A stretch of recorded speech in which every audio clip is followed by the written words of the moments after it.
नमस्कार दोस्तों, OCN network में आपका स्वागत है। अरविंद केजरीवाल को जिन शर्तों के साथ और जिन परिस्थितियों में सुप्रीम कोर्ट ने अंतरिम जमानत दी है और सुप्रीम कोर्ट ने जिस तरह के तर्क देने की कोशिश की है, बहुत सारे लोगों के गले के नीचे वो चीज़ें उतर नहीं रही हैं। आप सोशल मीडिया पर जाकर देखें तो लोगों का गुस्सा दिखाई देता है। और ईडी ने जो तर्क दिए थे सुप्रीम कोर्ट के सामने, उन तर्कों को भी जिस तरीके से दरकिनार किया गया है, उसको लेकर के तमाम तरह की चर्चाएं इधर शुरू हो चुकी हैं। जो शर्तें अरविंद केजरीवाल के लिए अदालत ने रखी हैं इन 21 दिनों के लिए, उन पर जरा एक नज़र डालें। पहली शर्त है कि अरविंद केजरीवाल को 2 जून को वापस तिहाड़ जेल लौटना होगा। दूसरी शर्त, उन्हें 50,000 रुपये का मुचलका भरना होगा। तीसरी, केजरीवाल आबकारी नीति घोटाले से जुड़े मनी लॉन्ड्रिंग मामले में अपनी भूमिका पर कोई टिप्पणी नहीं कर सकेंगे। चौथी, उन्हें अपने इस बयान का पालन करना होगा कि वे किसी भी आधिकारिक फाइल पर तब तक हस्ताक्षर नहीं करेंगे जब तक कि मामला उपराज्यपाल से मंजूरी हासिल करने जितना जरूरी ना हो। पांचवा, केजरीवाल मुख्यमंत्री कार्यालय और दिल्ली सचिवालय में नहीं जाएंगे। छठा, वे किसी भी गवाह से बात नहीं कर सकेंगे और मामले से जुड़े आधिकारिक दस्तावेजों को नहीं देख पाएंगे। और सुप्रीम कोर्ट ने जो टिप्पणियां की हैं, जरा उन पर भी एक नज़र तो डालना बनता ही है। जैसे सुप्रीम कोर्ट ने ये दलील दी है, ये कहा है कि अरविंद केजरीवाल को दी गई अंतरिम जमानत को उनके खिलाफ जो मामला है उससे जुड़े हुए गुण और दोष पर दी गई सुप्रीम कोर्ट की राय ना माना जाए। दूसरी टिप्पणी सुप्रीम कोर्ट ने की है कि केजरीवाल के खिलाफ गंभीर आरोप हैं, लेकिन अब तक वो दोषी करार नहीं दिए गए हैं। अभी तो गिरफ्तार हुए हैं 21 मार्च को, अब से पहले कहाँ से वो दोषी करार दिए जाते। तीसरी टिप्पणी इनकी ये है कि उनका कोई आपराधिक इतिहास नहीं है, ना ही वे समाज के लिए खतरा है। चौथी टिप्पणी कि लोकसभा चुनाव के मद्देनजर समग्र और उदार दृष्टिकोण उचित है। और पांचवा, केजरीवाल 1.5 साल तक बाहर थे, उन्हें ईडी द्वारा पहले या बाद में गिरफ्तार किया जा सकता था, लेकिन ऐसा कुछ नहीं हुआ। यानी सुप्रीम कोर्ट का ये कहना है कि जब ये केस अगस्त 2022 में दर्ज हो गया था और इसकी जांच पड़ताल चल रही थी, तो तब से लेकर के और 21 मार्च तक यानी 1.5 साल तक अरविंद केजरीवाल को गिरफ्तार क्यों नहीं किया गया। और ईडी इस बारे में बता भी चुकी है। और जब हम और आप समझ पा रहे हैं कि ये केस किस तरीके का था और इसमें ईडी के अधिकारियों को, पूरी जांच टीम को कितने पापड़ बेलने पड़े हैं, कुल मिलाकर के ये बताया जाता है कि अरविंद केजरीवाल और इनके साथ के लोगों ने ही बहुत सारे डिवाइसेस या तो तोड़ दिए, नष्ट कर दिए, या फिर बहुत सारे दस्तावेजों को और दूसरी चीज़ों को डिस्ट्रॉय किया गया है या उन्हें कहीं छिपा दिया है। इसके अलावा ये इतना कॉम्प्लिकेटेड केस था कि इसमें उन सारे तारों को जोड़ना बिल्कुल भी आसान नहीं था जिनसे ये प्रूव किया जा सके, साबित किया जा सके कि साहब इसमें रिश्वत ली गई है। और ये जो नई आबकारी नीति बनाई गई है, इसके पीछे मकसद ही एक्चुअल में रिश्वत लेना था। दूसरे बहुत सारे लोग जो हैं इस पर भी टीका टिप्पणी कर रहे हैं कि अपने हलफनामे में जब ईडी ने सुप्रीम कोर्ट से ये कहा कि जो अभी साक्षी की है उसकी जानकारी में अभी तक किसी भी राजनीतिक नेता को चुनाव प्रचार के लिए अंतरिम जमानत नहीं दी गई है। ऐसे में अरविंद केजरीवाल जो चुनाव भी नहीं लड़ रहे हैं उनको चुनाव प्रचार के लिए अंतरिम जमानत दी जाती है, जो कि हिरासत में है, जेल में है।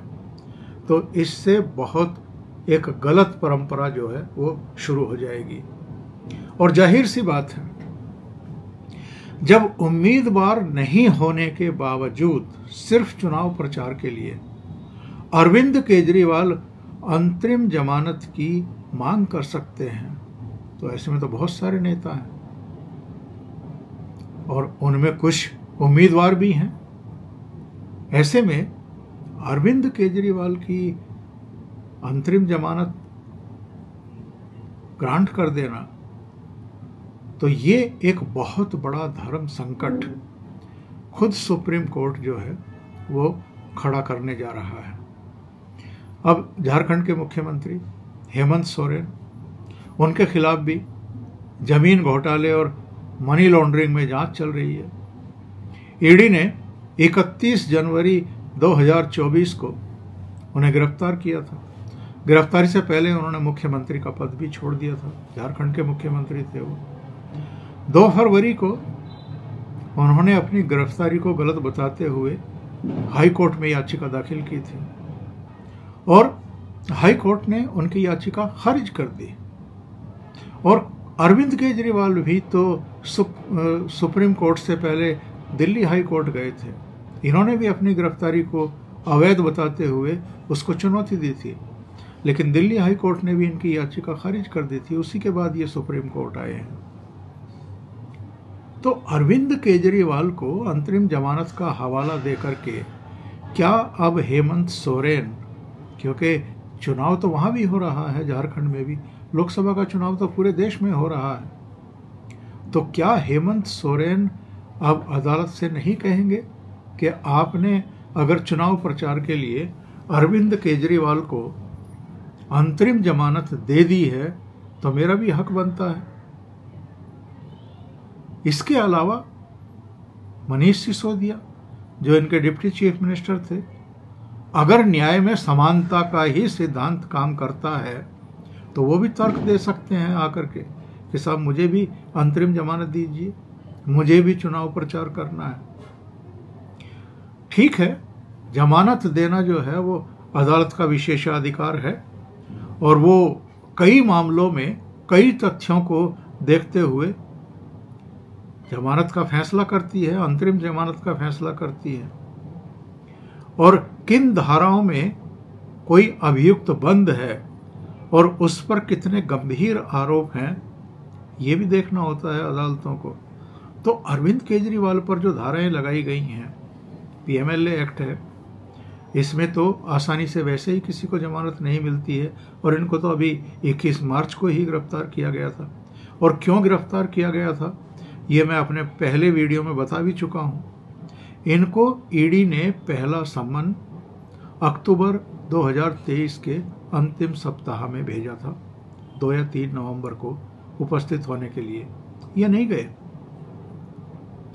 और केवल पहले सम्मन पर ही नहीं गए, 9 सम्मन तक इन्होंने वहां जाना गवारा नहीं किया और मामले को 16 मार्च तक खींच करके ले आए 2024। अक्टूबर 2023 से मार्च 2024 तक ले आए। और क्यों लेकर के आए? क्योंकि इनको पता था कि लोकसभा चुनाव अप्रैल में होने हैं और मार्च में किसी समय लोकसभा चुनाव की घोषणा हो जाएगी, तो एजेंसी इनको चाह करके भी गिरफ्तार नहीं कर सकती। लेकिन लगातार जिस तरीके से ये इनके प्रवक्ता एजेंसी पर केंद्र सरकार का टूल होने या भारतीय जनता पार्टी की शाखा की तरह काम करने के आरोप लगा रहे थे, ऐसा लगता है कि एजेंसी ने इनको इसलिए भी गिरफ्तार किया और उसके पास पुख्ता दस्तावेज थे जो उसने हाई कोर्ट में भी पेश किए, जो उसने सुप्रीम कोर्ट में भी पेश किए हैं। तो बहुत सारे तथ्य हैं जिनसे सवाल खड़े होने लगे हैं कि क्या इनको जमानत दे करके, अंतरिम जमानत दे करके 21 दिन के लिए सुप्रीम कोर्ट ने एक बड़ा गलत स्टेप उठा लिया है। अब आगे उसकी सिरदर्दी बढ़ने जा रही है, हाई कोर्ट्स की सिरदर्दी बढ़ने जा रही है। इसलिए मैं कह रहा हूं कि जो तर्क दिए थे ईडी ने अपने हलफनामे में, उसका कहना ये था कि पिछले 5 साल में साहब देश में 123 चुनाव हुए हैं, और यदि चुनाव प्रचार के उद्देश्य से अंतरिम जमानत वैधानिक है तो किसी भी राजनेता को आगे से गिरफ्तारी नहीं किया जा सकेगा, क्योंकि देश में हर चौथे, 5वें महीने, 6ठे महीने कई राज्यों में चुनाव होते ही रहते हैं। ठीक है, लोकसभा चुनाव तो 5 साल में एक बार हो रहा है, पर किसी न किसी राज्य में हर चौथे, 5वें, 6ठे महीने कोई ना कोई चुनाव होता रहता है। तो ऐसे में बहुत सारे लोग कहेंगे कि हमें तो चुनाव लड़ना है, लड़वाना है या चुनाव का प्रचार करना है, तो उनको आप कैसे गिरफ्तार करेंगे? और ईडी ने यह भी तर्क दिया था कि संघीय ढांचे में हर चुनाव महत्वपूर्ण है, किसी को कम या अधिक महत्वपूर्ण नहीं कहा जा सकता कि भाई ये लोकसभा का चुनाव तो 5 साल में एक बार आता है इसलिए ये महत्वपूर्ण है, और जो विधानसभाओं के चुनाव होते हैं वो भी तो 5 साल में ही आते हैं एक बार, तो वो भी उतने ही महत्वपूर्ण है। और एजेंसी ने यह भी तर्क दिया था कि अगर चुनाव प्रचार के लिए अंतरिम जमानत दी जाती है तो ये एक ऐसी मिसाल कायम करेगा जो सभी बेईमान राजनेताओं को अपराध करने और फिर चुनाव की आड़ में जांच से बचने की अनुमति प्रदान कर देगा। और ईडी ने कहा कि एक राजनेता एक सामान्य नागरिक से विशेष दर्जे का दावा नहीं कर सकता। समन से बचने के लिए केजरीवाल ने 5 राज्यों में विधानसभा चुनाव का यही तो बहाना बनाया था। और ये सारे बिंदु हैं जिन पर सोशल मीडिया में बहुत गर्मा गर्म बहस चल रही है, और लोग अब ये सवाल खड़े कर रहे हैं कि साहब जो प्रधानमंत्री नरेंद्र मोदी ने कहा है अपने चुनाव प्रचार के दौरान भी और जो इंटरव्यूज़ वगैरह दिए हैं उसमें भी कि साहब तीसरी बार देश की कमान संभालने के बाद हम बड़े फैसले लेंगे।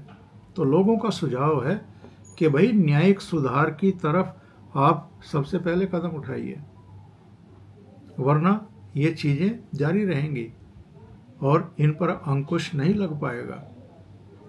अभी के लिए इतना ही। बहुत बहुत धन्यवाद। अगर आपको ये चैनल और इसके कंटेंट पसंद आ रहे हैं तो लाइक करें, कमेंट करें, वीडियो को शेयर भी करें। अभी तक अगर आपने ये चैनल सब्सक्राइब नहीं किया है तो सब्सक्राइब कर लें और साथ में लगे बेल आइकॉन को दबा दें ताकि आगे आने वाले वीडियो और उनके नोटिफिकेशन आप तक पहुंचते रहें। बहुत बहुत धन्यवाद। नमस्कार।